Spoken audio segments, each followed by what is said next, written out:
గుంటూరు మరియు పరిసర ప్రాంత దేవుని ప్రజలారా, మీ అందరికీ నా హృదయపూర్వక వందనాలు తెలియజేస్తున్నానండి. మరి కల్వరి మార్గం పాల్ పృథ్వీ మినిస్ట్రీస్ నుండి ప్రతి నెల గుంటూరు పట్టణంలో వెంకటేశ్వర విజ్ఞాన మందిరంలో ప్రతి నెల 3వ మంగళవారం పరిశుద్ధాత్మ తైలాభిషేకం మహోత్సవం జరగటం మీ అందరికీ కూడా తెలిసిన విషయమే కదా. ఈ యొక్క మార్చి మాసంలో 3వ మంగళవారం జరగవలసిన పరిశుద్ధాత్మ తైలాభిషేక ఆరాధన కొన్ని అనివార్య కారణాల వలన 4వ మంగళవారానికి మార్చడం జరిగింది. అనగా మార్చి 24వ తారీఖు ఉదయకాలం 9 గంటలకు గుంటూరు పట్టణంలో వెంకటేశ్వర విజ్ఞాన మందిరంలో పరిశుద్ధాత్మ తైలాభిషేక ఆరాధన జరగబోతుంది. ఈ ఆరాధనలో అద్భుతమైన రీతిగా పరిశుద్ధాత్మ దేవుడు కదలబోతున్నాడు. బలమైన కార్యాలు జరగబోతున్నాయి. మరి ఇప్పటికే అనేక మంది ప్రజలు పాల్గొని దీవించబడుతున్నారు, ఆశీర్వదించబడుతున్నారు. కనుక మీ కుటుంబాలతో కలిసి రండి, దైవ దీవెనలు పొందండి.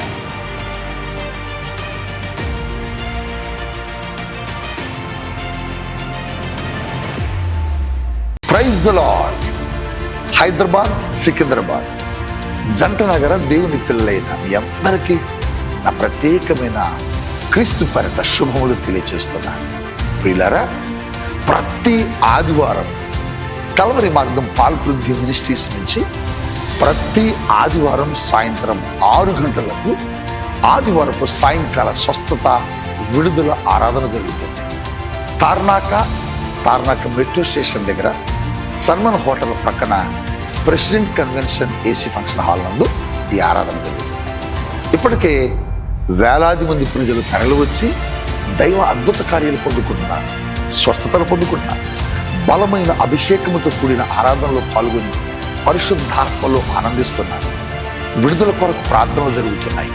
చీకటి దురాత్మ శక్తులతో విడిచబడుతున్నారా? అద్భుతాల కొరకు ఎదురు చూస్తున్నారా? రండి, దైవ కార్యాలు పొందుకునండి. ప్రతి ఆదివారం సాయంత్రం 6 గంటలకు.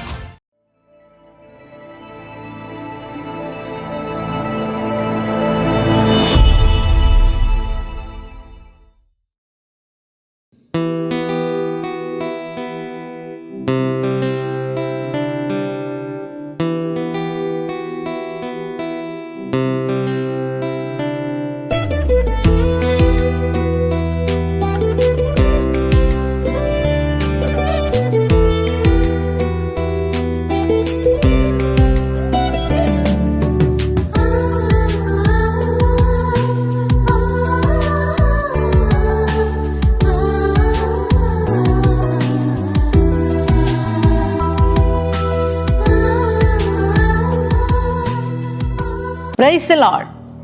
యేసుతో ప్రతిదినమనే ఆధ్యాత్మిక కార్యక్రమానికి మిమ్మల్ని అందరినీ కూడా ప్రేమతో ఆహ్వానిస్తూ మీ అందరికీ నా హృదయపూర్వక వందనాలు తెలియజేస్తున్నాను. ప్రియ దేవుని బిడ్డలారా, ప్రతిదినం ఈ కార్యక్రమం క్రమం తప్పకుండా మీరు వీక్షిస్తున్నారు కదా.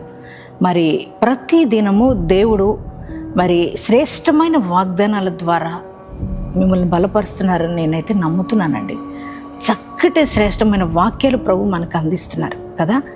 దేవుని మాట శక్తివంతమైనది. మనుషుడు రొట్టె వలన మాత్రం కాదు కానీ దేవుని నోటి నుండి వచ్చే ప్రతి మాట వలన జీవించడని దేవుని యొక్క లేఖనాలు సెలవిస్తున్నాయి కదండి. అవును, మనము కేవలము దేవుని యొక్క మాటలను బట్టి బ్రతుకుతున్నాం. ఈ ప్రతికూలమైన పరిస్థితుల్లో, ఈ భయంకరమైన పరిస్థితుల మధ్యలో కేవలము దేవుని మాటే మనల్ని ధైర్యపరుస్తుంది, మనల్ని బ్రతికిస్తుంది కదండి.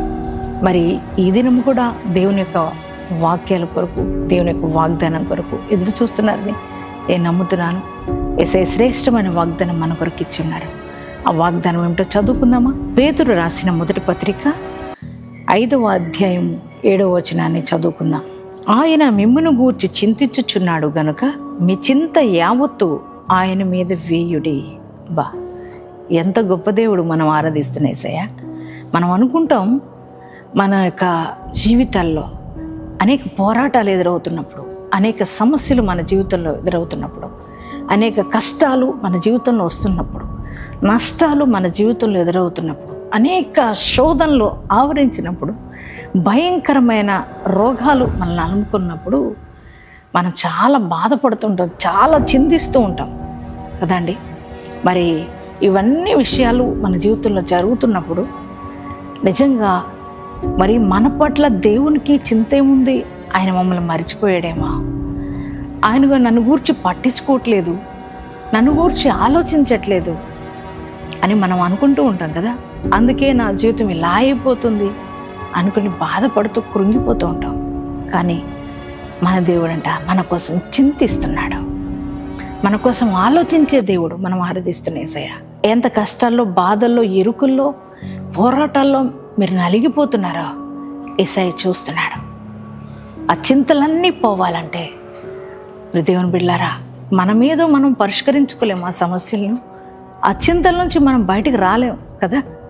ఏ మనుష్యుడు కూడా మనకున్న చింతలు తీసివేయలేడు. అందుకే దేవుని వాక్యం సెలవిస్తుంది, మీ చింత యావత్తు నా పైన వేయండి అని ప్రభు అన్నాడు. ఎవరి మీద వేయాలి? యేసయ్య మీద వేస్తే మన చింత ఏదైనా ఆయన తొలగించే దేవుడు. నీ సమస్య, నీ బాధ, నీ యొక్క వేదన, నీ కష్టం అంతా కూడా ఆయన తొలగించే దేవుడు. మనం ఆరాధిస్తున్న యేసయ్య. ఎందుకనంటే ఆయన బిడ్డలం మనం కదా, ఆయన పిల్లలం మనం. ఆయన స్వరక్తం ఇచ్చి మళ్ళీ సంపాదించుకున్నాడు నాన్న. ఆయన మన గురించి ఆలోచించకపోతే, మన గురించి చింతించకపోతే ఎవరి గురించి ఆలోచిస్తారో? నీ గురించి మమ్మీ డాడీ మర్చిపోండొచ్చు, నీ బంధువులు, నీ యొక్క స్నేహితులు, నీ రక్త సంబంధికులు నిన్ను గూర్చి మర్చిపోయి ఉండొచ్చు, నిన్ను గూర్చి ఆలోచించకపోవచ్చు. కానీ ఆయన స్వరక్తం ఇచ్చి నేను సంపాదించుకున్నవాడు కనుక యేసయ్య నిన్ను గూర్చి ఆలోచిస్తున్నాడు. నీ చింతలన్నిటిని ఆయన చూస్తున్నాడు. అవన్నీ కూడా దేవుడు అంటున్నాడు, నా మీద వేయి, నీ చింత యావత్తు నా మీద వేయి. ఆయన అన్నాడు, నీ చింతలన్నీ తొలగించే దేవుడు నువ్వు కలిగి ఉన్నావు కనుక భయపడొద్దు, కృంగిపోదు, ధైర్యం తెచ్చుకో. యేసయ్యని బట్టి నీ చింత ఏదైనా యేసయ్యకి అప్పగించు, నువ్వు ఫ్రీ అయిపో. దేవుడు నీ చింతలన్నీ పరిష్కరించబోతున్నాడు. దేవుని బిడ్డలారా, ఆయన గురించి చింతిస్తున్నాడు కనుక కృంగిపోవద్దు, ధైర్యంగా ఉండండి. నీ చింతలన్నీ బాపే దేవుడు నువ్వు కలిగి ఉన్నావు.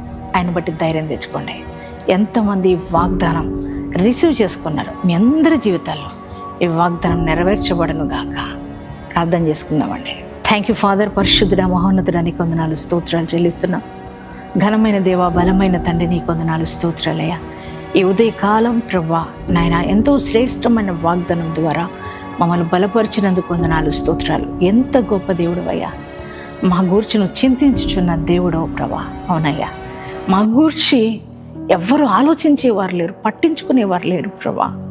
కానీ మమ్మల్ని గూర్చి ఆలోచించేవాడివి, మమ్మల్ని గురించి చింతించేవాడు నువ్వు ఒక్కడవే మాకున్నావు తండ్రి. మీ చింత యావత్తు నా పైన వేయండి అని చెప్పిన గొప్పవాడివయ్యా. యేసయ్యా, అవునయ్యా నా తండ్రి నాయన, ఈ యొక్క వాగ్దానం వింటున్న బిడ్డలు ఎటువంటి చింతలతో ఉన్నారో, ఎటువంటి సమస్యల్లో, పోరాటాల్లో ఉన్నారో బిడ్డలను జ్ఞాపకం చేసుకోండి ప్రభా. వారికి ఉన్న ప్రతి చింత అంతటినీ తొలగించండి ప్రభా. వారి సమస్యలన్నీ పరిష్కరించమని ప్రార్థిస్తున్నానయ్యా. అవి వ్యక్తిగతంగా అయినా, కుటుంబపరమైనవైనా, ఆర్థికపరమైనవైన ప్రభా, అయ్యా ఆత్మీయపరమైనవైనా ప్రభా, నా తండ్రి నాయన, బిడ్డల పరంగానైనా ఏ ఒక్క సమస్యలైనా అయ్యా మీరు పరిష్కరించమని ప్రార్థిస్తున్నాం తండ్రి నాయన. అయ్యా ప్రపంచం యావత్తు నాయన ఈ రోజున భయంకరమైన పరిస్థితుల మధ్యలో నలిగిపోతున్నాడు తండ్రి. అయ్యా నాయన, ఇశ్రాయేల్ని కాపాడు నాయన తండ్రి, నీకు వందనాలు, స్తోత్రాలు. అయ్యా ప్రపంచ దేశాల మధ్య ఐక్యత దయచండి, సమాధానం దయచండి అయ్యా. అయ్యా శాంతి పరచండి దేశాన్ని ప్రభా, ప్రపంచాన్ని ప్రభా, నీకే స్తోత్రాలు చెల్లిస్తున్నాం నాయన.